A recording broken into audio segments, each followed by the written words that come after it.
यहाँ आप फिर जाएंगे ऐप हाइडिंग वाले ऑप्शन में।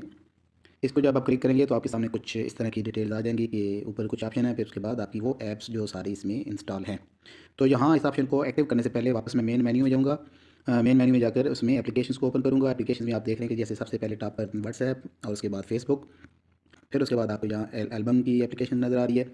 उसके बाद ये प्ले स्टोर भी आपके सामने है।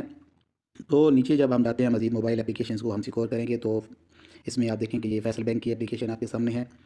और नीचे अगर इसको हम स्क्रॉलर करते हैं तो मुख्तलिफ हमारे सामने एप्लीकेशंस आती जाएंगी। अभी ये जैसे इजी पैसा की एप्लीकेशन है, इसके बाद माई ABL की एप्लीकेशन है। तो ये सारी एप्लीकेशन इनको कैसे हाइड करना है, किस तरह हाइड करना है, ये वापस हम उसी सेटिंग्स में जाएंगे। सेटिंग्स में जाने के बाद वही प्राइवेसी एंड ऐप इनक्रप्शन वाले ऑप्शन पे दोबारा क्लिक करेंगे। यहाँ क्लिक करने के बाद पासवर्ड फिंगरप्रिंट ऑप्शन जो आपको बेहतर लगे, यहाँ पर फिर आपको ऐप हिडिंग वाले ऑप्शन पर जाना पड़ेगा। उसको क्लिक किया तो जो एप्लीकेशंस आप यहाँ से हाइड करना चाहते हैं तो पहले मैं एल्बम